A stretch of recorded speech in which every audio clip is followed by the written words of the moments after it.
Hey guys, it's your boy Cal, and listen, before we get into the video, I just want to take the time to say thank you so much for your support. No matter if you're a YouTuber who takes it seriously and does it for a job, a career, who gets monetized, or you're just a YouTuber who does it casually like I do. It can be very hard sometimes. It can be very hard, very challenging to not just make the videos and edit them and come up with ideas, but it takes a lot of motivation to keep us going, like mentally and emotionally, to put in the work, especially when we don't always see the results. But I just always wanted to say thank you. For the ones who've been with me since day one, since I first started my videos, thank you so much. You guys are true, you guys are the fam. And for the newcomers, welcome, hi, thank you. I hope that as you watch my videos, I entertain you, I make you laugh, I make you smile. With some videos I do, I hope I make you think and make you, find something within yourself mentally or emotionally or spiritually that you wasn't aware of before that helps you better in the future or helps you expand your mindset. And hopefully within the videos you watch, hopefully you find something that entices you to join the channel, subscribe. So again, I just want to say thank you guys. Like I said, no matter how many views I get and no matter how many subscribers, I just want to say thank you. Thank you so much for, subscribing to me, because thank you so much for supporting me and enjoying my videos. Or even if you don't enjoy my videos and you just want to support me, thank you so much for the love, you guys. Like, for real, thank you. Please don't forget to like, comment, and subscribe. I know I don't say that much in my videos, and personally, when I watch videos, when I hear people say that all the time, I understand it can be annoying, it can seem forceful and intimidating. But please don't forget to like, comment, subscribe. The algorithm is really crazy. Unless you support the videos by liking them, there's no way our videos can get viewed. But even if you don't like a video, comment down below why. Put a thumbs down so I know what type of videos to give y'all, so I can know, okay, maybe this ain't the video for them. Or maybe, you can tell me something in the comments about how I can make my videos better, or what I said or what I did in the video that turned you off from the video. But like I said, no matter what, thank you guys. I hope y'all enjoy my video. Smile, laugh, relax. Maybe grab a notebook, because the way I talk about certain things, you might learn something. Who knows? But again, thank you guys, and y'all enjoy the video. All she ever says, come and see me for once. Come and see me for once. You don't ever come to me. Yeah. You don't ever come to me. Yeah. All she ever says, come and see me for once. Come and see me for once. You don't ever come to me. Yeah. Uh-oh, bing bong, fuck your life. Fuck your life. It's your boys, it's the brothers back at it again. Your boy Kelvin and your boy Dre. Dre, what's going on? What's up? As we have been known to be called, or at least we are calling ourselves, until we find out another name to call ourselves, we are the viewers. This is the, I don't want to say weekly or monthly podcast, because the way we fuck around in our schedules, you never know when we're going to do it. But this is the podcast. The randomly timed. Right. This is the podcast where we watch a particular show or movie that is tied to the world of fiction, and then we break it down, talk about it, ask questions and stuff like that. So we are dedicating this video in preparation to Black History Month. And we are probably going to do that for other categories. Like when Halloween comes up, we're probably going to do movies or shows that are based around magic or supernatural things and stuff like that. But when it comes to this particular video in particular, today we are talking about Marvel Studios' 2018 Black Panther. Now, this is a movie that I didn't have a lot of problems with. But before we get into all that, one thing I want to start doing, Andre, is I realized that not everybody has watched every movie or every show that we go over, or some of them may not have an idea of what the premise is. So for everything that we start to do, or at least most of the stuff, at least in regards to the movies, I want to start reading the IMDb summary and then probably going over a quick actual rundown of what happened in the movie. So do you want to do the summary part, or do you want to do the rundown part? I'll do summary part. After the events of Captain America Civil War, Prince T'Challa returns to the reclusive, technologically advanced African nation of Wakanda to serve as his country's new king. However, T'Challa soon finds that he is challenged for the throne for fractions within his own country. When two foes conspire to destroy Wakanda, the hero known as Black Panther must team up with CIA agent Everett K. Ross and members of the Duraj Malloy. I don't know how to pronounce that word, to be honest with you. Dora Milaje?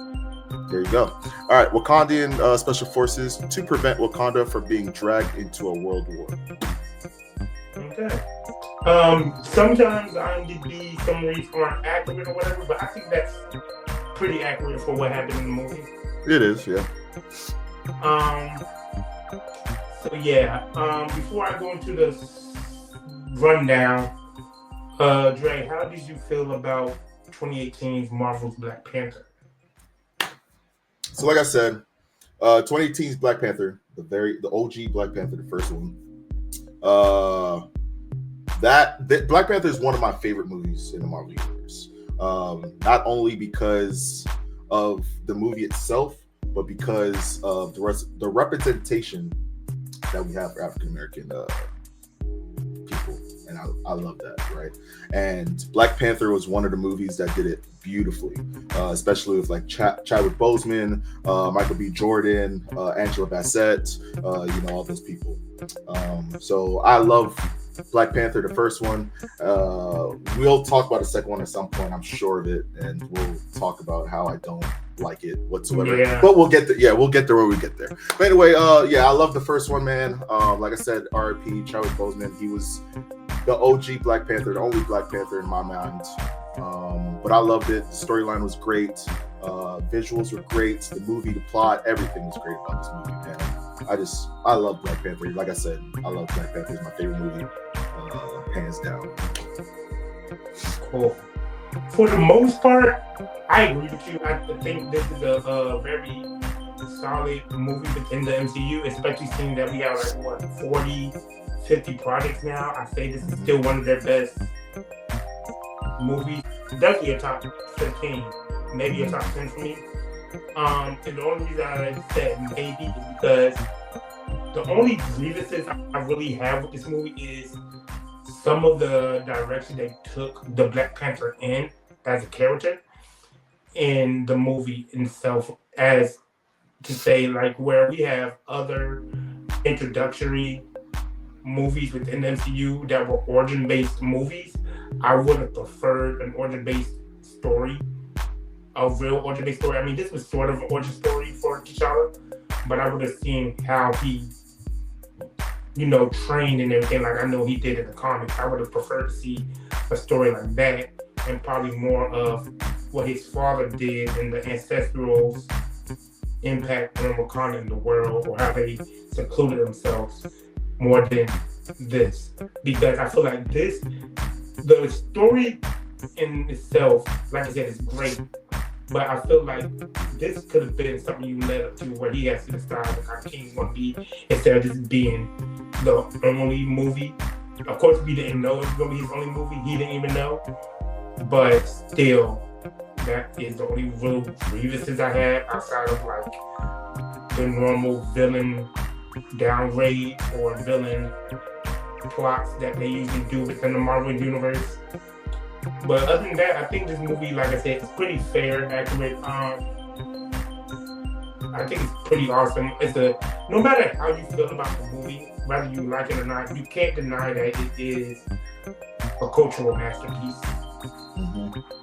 You can't deny it's a cultural masterpiece. It represents the community well. Not only it's a movie for us, by us, but in a way where it touches on a lot of the things that we as a nation, as a Black minority, deal with in the world to this very day. But that's how I feel about the movie. Like I said, I have very few questions, very few criticisms, which we'll get into. But first, for those who do not know what has happened in the Black Panther movie, or it's been a while since you have seen it, or you have seen it in a while, I'm going to give you a little rundown. First, of course, this is a movie that is connected to the MCU. However, if you did not know that, it is fair because I feel like this is a movie that stands strong enough on its own where it doesn't have to be tied to the MCU. Like, unless you know that Black Panther is a Marvel Comics character, or you've seen things like Iron Man 2 where they mentioned vibranium in Wakanda, or you've seen Captain America Civil War, you would probably have no idea that this was connected to the overall picture of the MCU. But other than that, we open with a little story on how Wakanda came to be, how, you know, a meteor or asteroid struck down from space, impacted Africa and the nation around it, and infused it with whatever vibranium has in it to infuse it and make the country stronger. And this is where my first question comes in. My first question is, when we hear stories of an asteroid striking a continent, the first thing we are to think of normally that we are taught in school are the events that took place that wiped out the dinosaurs, or the event that caused Pangea, or the separation of continents. One thing I've never been clear on, but I can assume is alluded to from this, is this the Marvel Universe's version of Pangea?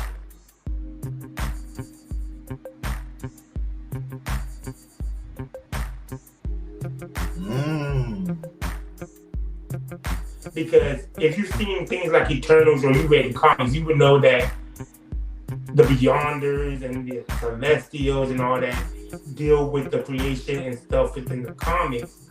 But is this how they explain the separation of the different races and cultures and stuff? Because it seems like that's what they were alluding to. Honestly, I never thought about that. I never really thought about that until last night. I was like, wait a minute. I was like, wait a minute. Huh. I don't know. That's deep. That's some deep and you know thinking. me, I think about stuff like this. Like, wait a minute. I was about to say I never thought about this. I generally don't know. Well, y'all let us know what y'all think in the comments. And Yeah, because I mean, Ryan Coogler, if you seen this, please let me know. Please let me know. Because this is going to, I'm going to look it up, I'm going to do some research, but this is going to perplex me for a minute trying to figure it out. But after you go to the story, you see like a past event where King T'Chaka's brother was sent into America as a spy, but he was betraying Wakanda to sell their vibranium. Come to find out later that he was trying to steal their vibranium because he wanted to help the bigger world in a way where Wakanda always kept itself secluded. After this little flashback scene, we are introduced to our new king, well, reintroduced to our new king, but introduced to people who have not seen Captain America Civil War, who is sitting in his spaceship Bugatti, as they call it at the end of the video. The little spaceship Bugatti with his security guard, or his main general, Okoye, the general of the Dora Milaje. Now, the people who do not know, the Dora Milaje, in the comics, they are the elite military force of Wakanda, but they are also his bridesmaids. Not his bridesmaids, but his, like, concubines.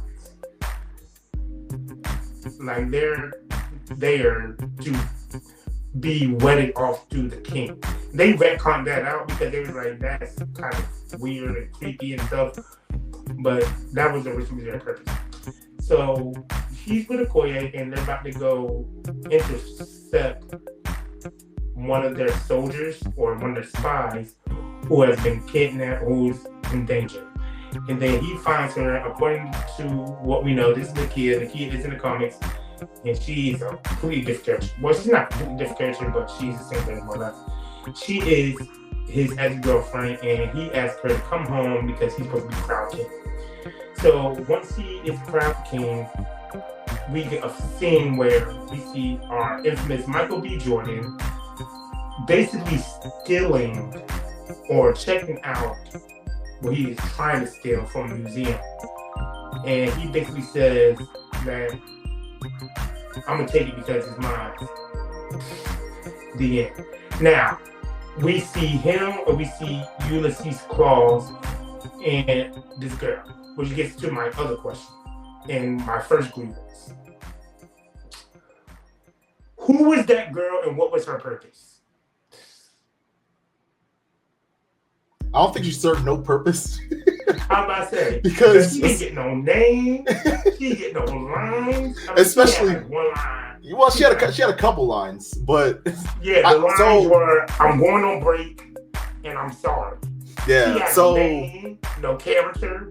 Who was she? What was her purpose? So honestly, I think her purpose was only because they wanted to show kind of like there was no attachment between her and Killmonger, because you know how Killmonger killed her was like, hey, what did he say? He's like, it's gonna be all right. Bow, took her out and just shot her in the head. I think it's because they wanted to show, like, you know how, like whenever they went to go put him into the ambulance, whenever they're evacuating the museum and they started making out, so like they were in a relationship, right? But then when they're panning to them trying to evacuate after they rescued Claus, and they were like, hey, bring us to Wakanda. He was like, nah, you don't want to go there. He was like, well, I'm going there. Shot the dude.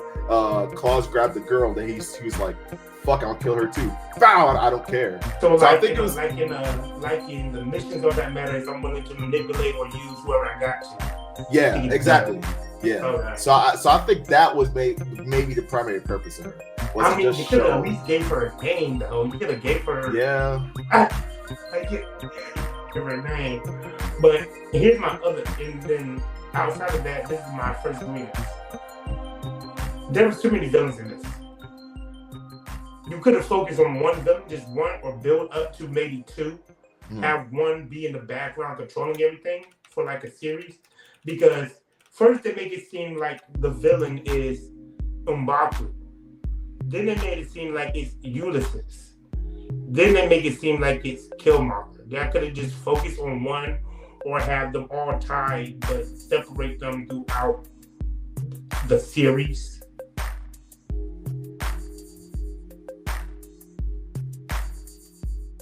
In a way where it led up to Killmonger. You could have had like Ulysses being the one trying to steal vibranium, working under M'Baku, or M'Baku being like, I scoff at tradition. If he steals vibranium, so be it. I'm gonna help him because look how the technology has influenced Wakanda so much. And then, like 2-3 movies in, you could have got to how Killmonger was trying to basically wage war on the world through vibranium.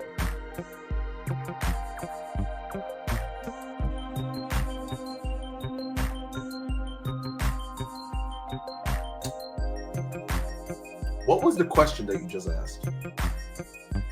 Why focus on all three villains? Why put all, not focus, but why put all three villains in there right after just separate them? Because that's one of the problems Marvel has. They either use up all their villains, they try to reform them, or they don't know what to do with them. And because of that, we keep running out of villains, and there's no valuable villains to use.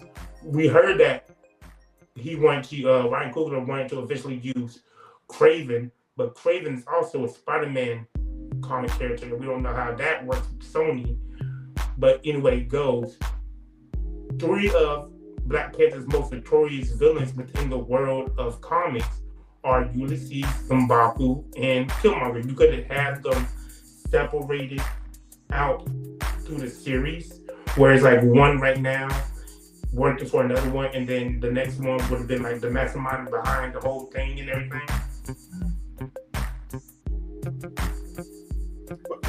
Well, M'Baku, he started as an antagonist, but he's not really a bad guy. I don't know if I like that. I don't. Yeah. I think I prefer him as villain. Really? In the comics, they retconned him into a hero to fit the movie, but originally he was somebody who was a villain. He was an isolationist, and he wanted to basically get rid of anybody who didn't follow the normal traditional ways. Yeah. And seeing that we're focusing on a concept where T'Challa has to focus on, do I follow the traditional ways or do I make a new reign for myself? I feel like that would have been the perfect villain for the first movie. Yeah. You got a point. Yeah. But after that, we see T'Challa basically after he beats M'Baku for the challenging thing that you can basically challenge any leader of any nation or any royal family member. Mm. We see him go to the ancestral plane where he speaks with his father to get advice. Now, this is probably my favorite visual scene in the movie. Probably my favorite scene in the movie in general. I don't know what it is about like spiritual talks and stuff when it comes to action movies like this, but I think the visuals here is very nice and it was a very touching and growing moment for the character. And this is where like everything kind of intersected for him, where he was like, I'm a good man, but do I follow another good man who did the wrong thing, or do I follow a good man in my own way? I love the visual. I love the scene where he went to the ancestral plane. But after that, he basically goes around to his friends to figure out how they want him to be a king instead of trying to figure out what kind of king he is going to be for himself. Then they get a message saying that Ulysses Claus is back on the market and he's trying to sell vibranium to whoever. Right? We don't know who it is at first. We just know that it's Americans. So him, Nakia and Okoye go to where they're supposed to be having a deal, and eventually they're intercepted. He meets up with old friend Everett Ross, who was a CIA agent that we have met within the Captain America Civil War movie, and eventually there's a fight. Now, when it comes to the fighting scenes, I was kind of disappointed, and I'm gonna tell you why. Black Panther is supposed to be able to go par on par with Captain America. So it kind of frustrates me that these fight scenes were very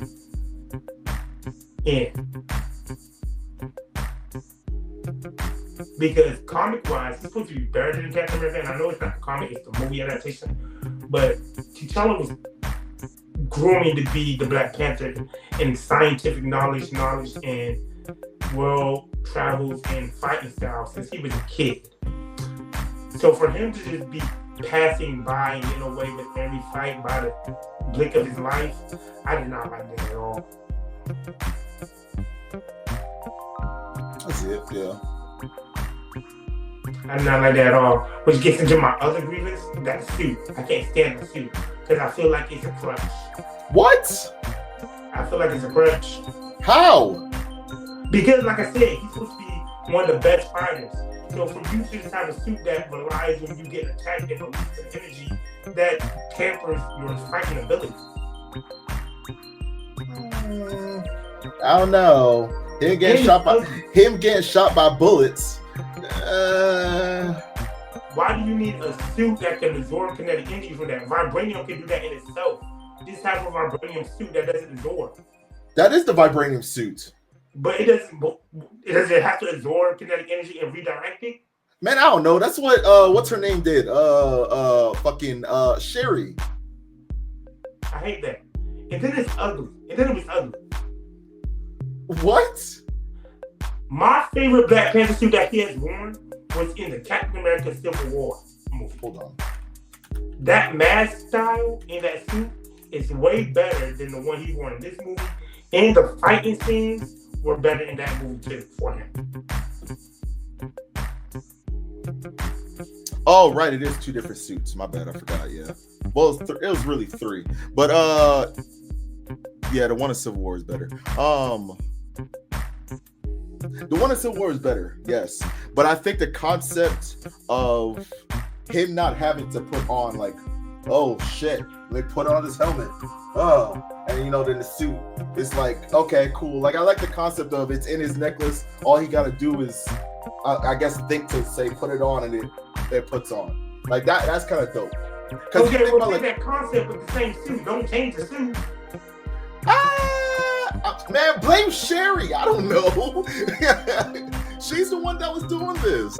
But see, so I will say the suit that Killmonger had, the gold one, that one wasn't bad. I fuck with that suit. Yeah. So he chose the wrong one. He now should have given the option was like the gold or the silver. So he chose the wrong one. Right? Instead of your plot being, should I be a warrior or a king? You should have been like, I'm gonna be a warrior king. Exactly. Instead of being the Black Panther, I'm gonna be the Golden Jaguar. Yeah. Because he said he don't wanna be blinged out or whatever. It's like, man, pick the fucking gold one. Right. I'm not gonna be the Black Panther anymore. I'm gonna be the Golden Jaguar. That would have been. But yeah. So he catches Ulysses, but he ends up getting away in the midst of Killmonger on some F shit.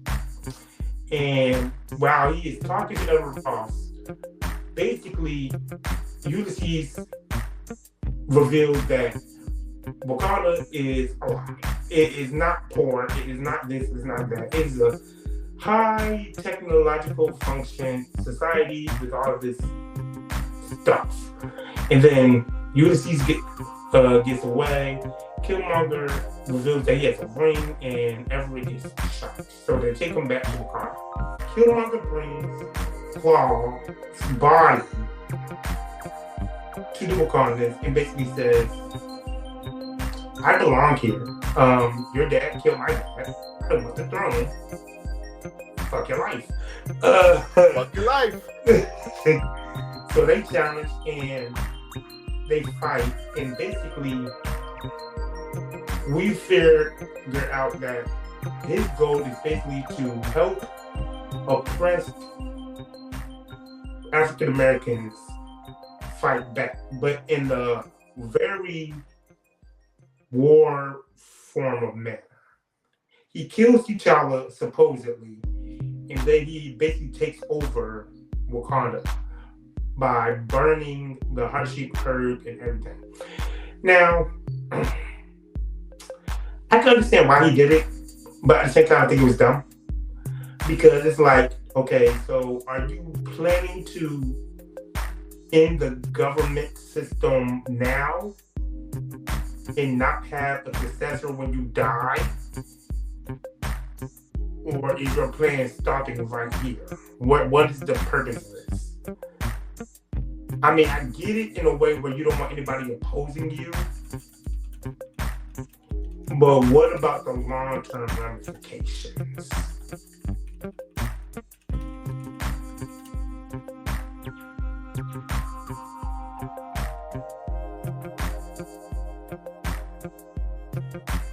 Honestly, I don't think he thought about that. Because yeah, he burned the, what is it called? The heart-shaped herb? Yeah, the heart-shaped herb. So no one could go against him. So no, like, anyone else couldn't become the Black Panther. But I don't think he thought about that sense in, okay, cool, whenever you get old, who's going to be your successor, and are they going to be able to get the Black Panther power? Or maybe his thought process was, I'll burn it, and then over time, he's going to, like, weed out the government altogether? Yeah. I guess. Okay. So after he does that, we travel back to the family where Nakia, Shuri, and Mother Ramonda go to Jabari tribe to offer M'Baku the heart-shaped herb. And this is probably the funniest thing within the movie. M'Baku's dialogue was great. In which part? M'Baku's dialogue. when they went to go see him in the mountains. He was like, if you speak again, I will feed you to my children. I'm kidding, but vegetarians. It's like, all right. Because you saw it where he's like, go. I was like, oh shit. Now, when I first saw this movie, I was in my freshman year of college. And the first thing I saw, or thought of when I saw the Jabari coming out, I thought about the frats. And I was like, Q's. Q dogs. Those are the Q's. Those are the Q's. But yeah, so they offer him a heart-shaped herb. And then M'Baku had a reformation moment, which I know I hate when it comes to a lot of villains. And he basically takes them to go see T'Challa, who one of his fishermen caught, and he is in a coma. And they basically say, okay, well, he's here. Let's screw giving the heart-shaped herb to M'Baku. Now, I feel like it would have been better if you would have woke up T'Challa first, and then let them have a conversation, and then let T'Challa's decision be based on if he's going to do the whole saving thing himself and become the king, or if he should be the warrior instead and give the heart-shaped herb to M'Baku, so the Jabari tribe can have a fair shot to see how they would roll. Yeah, but instead of just giving it to instead of just saying, oh, T'Challa's here, so we might as well just give it back to him. Yeah, well, I mean, he was dying. So, I mean, I guess that was the only way to save him, yeah. Yeah, so they're either going to give him the heart-shaped herb, or they're going to be like, all right, let's wait to see if he does make it and wake up, you know.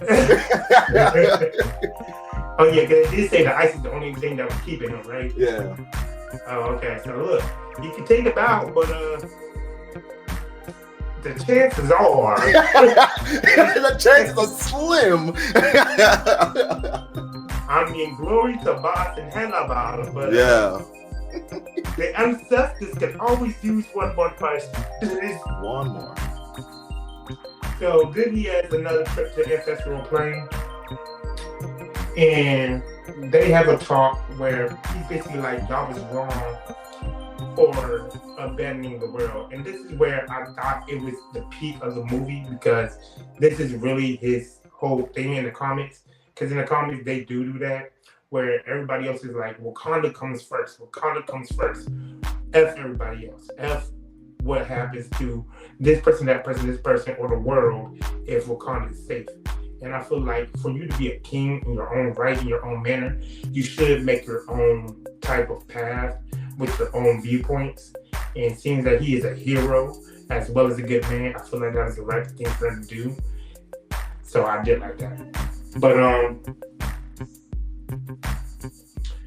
after that, we basically have him talk to M'Baku. And this is another part I feel like they could have added or did, where he would have talked to M'Baku and they would have been like, about everything that was going on. And he could have been like, he's not, and M'Baku could have been like, well, he's not wrong. I mean, he's doing it in a tyrannical way, but he's not wrong. Look at what tradition and stuff has gotten us. Or look where not following tradition or stuff like that. They could have had a real conversation instead of just being like, I need an army. And like, through that conversation, we could have seen a flashback to the ancestral plane, or that would have been the first conversation before the ancestral plane, where that is the final leading point into T'Challa making his decision on what kind of king he was going to be.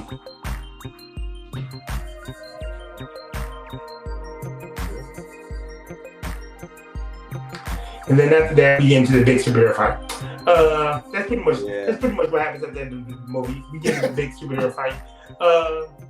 And again, I did not appreciate the fight because I think that suit is a crush. I feel like it would have been better. So you like the suit.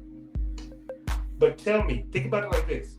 Would it have been more suspenseful and more of a story if you had all those people ganging up on him and he just discharges it, or he had to really probably make a sacrifice call, save his sister or save this person, or he was going to die or whatever the case may be.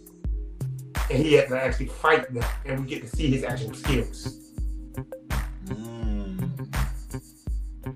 That's why I don't like the suit, because I felt like the suit was just a speedy way of getting them done, or like a crutch to the character, which he really does not need. Yeah. I see. I see what we're talking about. Okay. Yeah. I kind of see what you mean. I don't kind of see what you mean. I do see what you mean. But yeah. After the fight, Killmonger died, and he was like, "We can save you," but Killmonger ends up with a dope line like, "Nah, just toss me in the ocean with my ancestors because they knew that death was better than violence." The coldest line, brother. The coldest line. Just bury me in the ocean with my ancestors. I'm going out with that. I'm going out with that. If I ever end up getting arrested, nah, just put me on a death penalty, bro. Death is better than bondage. Except the way they kill their people in prisons is, yeah. Anyway, yeah. Anyway, Oh my god. but after that, T'Challa opens up the world of Wakanda to the world of America and the other parts of the globe by first establishing an outreach center that Shuri and Akia will run. And that is basically the end of the movie. Now, like I said, I already went through all my grievances.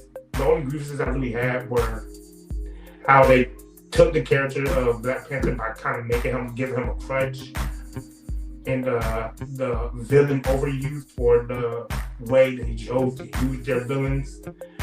But outside of that, I think it was pretty, like I said, I think it's a pretty good story.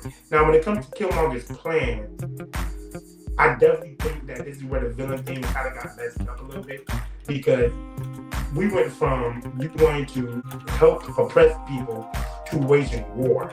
That's definitely a final plot villain. Like, you don't need to do that in the first movie. But other than that, I liked it. Like I said, my favorite visual scenes were the ancestral plane. I didn't really have any. I did have a favorite fight scene. Any fight scene that Okoye was a part of. Okoye was the toughest character in this movie. I don't know what I said. Any scene with Okoye in it, like that last scene where the rhino just comes charging to her and licks her face, I was like, oh yeah, she tough. Oh, yeah. Yep. She tough. She tough. Like, all the fight scenes between Dora Milaje and Okoye were great, because that's where we got to see actual combat and not just the suit being a crutch. Her dialogue and her mannerisms, or whatever the female version of mannerisms are, were great. Wait, you just said the female version of mannerisms? Mm-hmm. What do you mean what? You know how mannerisms are like actions and stuff, or we call it like action stuff, but we usually depict it towards a man. What do you call a female's action? Mannerisms. Oh, that's still mannerisms? Yeah. Oh, okay. Her mannerisms and stuff. Oh, okay. Look, I'm smart. I ain't genius now. Like, I was like, wait, what? I was like, I ain't genius now. But costume-wise, the costumes and the music was okay. The only problem I had costume-wise was, like I said, the new Black Panther suit. The best suit in here was the Golden Jaguar suit. And the Dora Milaje suits were good. The soundtrack was okay. Visually, let's talk about the CGI, because now that I'm looking back at it, I don't think the CGI, we was talking about how in our Avatar review, the CGI for that movie is kind of standard now. If you want to compare that CGI to the CGI of Black Panther, the CGI here won't really all that. I mean, I know they put it towards making Wakanda, but it wasn't even that much into making Wakanda, because when I hear CGI and making Wakanda, I'm thinking about more technological based stuff, but they was really just focusing on like the landscape. yeah. But yeah, this was one of the better reviews that we've done. Like I said, definitely a top 10, top 15 MCU movie out of the 40 or 50 so projects that we have within the MCU. Technically, in my ranking, I would put it in the top 15 only because of the few grievances I had and because of the fact that I would have preferred a more actual origin story than just a development origin story. Does that make sense? But like I said, outside that, it doesn't take anything away from how I feel about the movie. It's still a cultural significance. It's still a great movie. It's one of the most cohesive movies in the Marvel Universe. Like I said, it can stand alone. And even if it wasn't tied to anything else, like it didn't have a sequel or anything, there's not a lot of things that need to be wrapped up or anything like that. There's not a lot of question stuff, like I said. So, if you were to ask me my ranking, I'll give it like an 8 out of 10. Maybe, yeah, 8.5, 9 out of 10. Yeah. What about you? I would say 9 out of 10. Fair enough. But like I said, my little 2 points that I'm missing, it doesn't take nothing away from the movie or nothing. It's just about my preferences. Or like a direction I thought they would have took the character in, like how T'Challa is more of a combat ant, and I don't like how he had to use the suit for his combat for real, or the fact that in the comics he's one of the smartest people within the Marvel Universe, but they really focused that aspect of the character on his sister instead. But other than that, yeah. Like I said, eventually we will be doing Black Panther 2, which I have a lot more to say about. Yeah. But at the same time, it's a movie that I kind of want to give a pass on because of everything that they was going through when they made it. True. But we will eventually get there soon. We have come up with a schedule for how we are going to do our releases or what we are going to watch first. So eventually, like I said, we are going to be doing Black Panther 2. We are going to be doing the Eyes of Wakanda Disney Plus series that's connected to the movie. There is a Black Panther YouTube video show that's like 6 episodes long. We'll be doing all that, and we'll be doing other Black heroes throughout comics. Even if they're not comic based, we do plan on doing other Black fictional properties like Hancock, if we can find a way to do Hancock, or After Earth, or I Am Legend stuff. But yeah, that is what we were doing today to introduce our podcast to the year and to dedicate it towards Black History Month. But on the side of that, Trey, do you have any other thoughts or questions about Marvel's 2018 Black Panthers? I'm trying to think. I'm trying to think if there was like anything in the movie that was really like I was either confused about or I didn't enjoy. But honestly, I don't think so. I mean, I really like Black Panther. I'll put it in one of my top 5s MCU movies. Trying to think. Not to think. I don't think I got anything, man.